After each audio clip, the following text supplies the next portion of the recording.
Crypto versus stocks, which is better for investment? Stocks and cryptocurrencies are dramatically different investment assets. While both are generally liquid assets that belong in the speculative side of your portfolio, the similarities end there. But before moving forward, don't forget to subscribe our channel. These are very different types of securities and belong in very different parts of your portfolio. Here's a summary of these two types of securities. A financial advisor can help you decide whether either or both of these are a good fit for your portfolio. But what are stocks? Stocks represent ownership in a publicly traded company. Each share of stock you buy confers a percentage of ownership in the company itself. You receive this ownership in proportion to the number of shares that a company has issued. For example, say that XYZ Corporation releases 50% of its ownership in the form of 50 shares of stock. If you buy one of these shares of stock, you will literally own 1% of XYZ Corporation.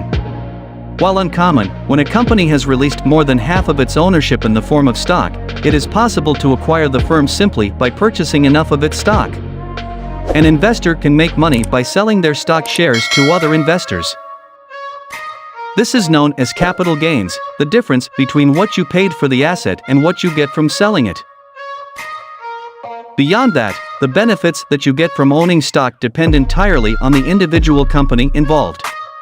Stocks can also gain value by paying dividends to their investors through voting power held by shareholders and by other rights of ownership. Every individual company is different in terms of how, or if, it handles issues like dividends and shareholder voting rights. What are cryptocurrencies? A cryptocurrency is a purely digital asset. This means that it has no physical component but rather exists only as entries in an online ledger recording ownership. This is, for example, as opposed to the US dollar, which has both a physical component. You can withdraw and hold a dollar bill, and a digital component. You can own a dollar as nothing more than an entry in your bank account recording that ownership. The individual unit of a cryptocurrency is called a token, in the same way that the individual unit of a stock is called a share. Cryptocurrencies come in two main varieties. Some, like the well-known Bitcoin, are intended as pure currencies. They exist only for people to trade, buy, and sell. Others, like Ethereum, are what is known as utility tokens. These currencies function as part of a more complex piece of software, although utility tokens are also meant to be bought, sold, and traded. At time of writing, there are several thousand different cryptocurrencies in circulation. Key differences. For an investor, there are critical differences between investing in cryptocurrency and investing in stocks. However, as a threshold matter, it is important to understand that this video is merely a brief introduction to the issue. You could write volumes on the nature of crypto versus stock investment, and people have. Next is diversity. Both stocks and cryptocurrencies offer thousands of potential investment opportunities.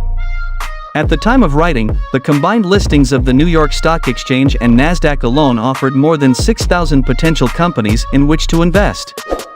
At the same time, various cryptocurrency marketplaces offer between 10,000 and 12,000 potential cryptos. However, these markets are not necessarily as diverse as they appear. At any given time, somewhere between 55% and 70% of the entire cryptocurrency market is tied up in Bitcoin. That one asset dominates this market in a way not seen among stock exchanges, where almost any company can be a potentially valuable investment. That said, stock markets shouldn't get too proud of this distinction. While no one stock dominates its market, there are similarities in the FANG stocks. These 5 companies: Facebook, Apple, Amazon, Netflix, and Google, make up roughly 1/5 of the entire S&P 500. It isn't the dominance of Bitcoin, but investors should be aware of similar market capture dynamics. Next is profit source. You can generally profit off of stocks in 2 ways.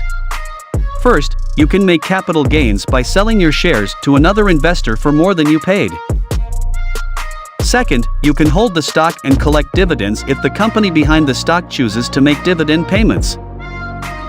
From time to time, a company may buy back its own stock, creating a more guaranteed form of capital gains. You can only collect profits off cryptocurrency through capital gains, while utility tokens offer a complicated series of software solutions. Ultimately, any crypto on the market can only be turned into dollars by selling it to another investor. Furthermore, despite nearly 10 years' worth of industry-wide development, at time of writing, no utility token has turned its software into a marketable product. This makes cryptocurrency somewhat more speculative than stocks tend to be. A pure cryptocurrency, ultimately, is only worth what the next investor is willing to pay for it. There is no underlying asset to influence or stabilize that value. This means that cryptos are subject only to technical analysis. Stocks, on the other hand, have an grounded asset in the form of the company behind the shares. This creates room for fundamental analysis on a stock's value, as you can evaluate what the underlying company is worth regardless of market dynamics. Trading and regulation. Like all securities, stocks are some of the most heavily regulated assets that you can trade. The SEC monitors public shares closely and does the same for the markets on which those shares are traded. Investors trade most stocks on a handful of large, centralized exchanges. Almost all stock trades in the United States, for example, are conducted on the New York Stock Exchange and the Nasdaq. Any given stock will only be listed on one exchange at a time.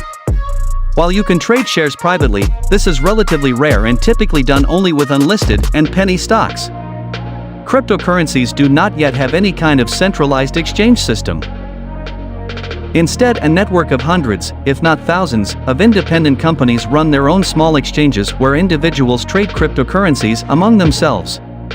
Although a few more popular cryptocurrency exchanges dominate coverage, there are no truly dominant players in this market. This means that cryptocurrency is traded among individuals. Unlike the formalized stock exchange system, in which shares are traded through a third party known as a clearinghouse. Most, if not all, cryptocurrency is traded directly between the buyer and seller.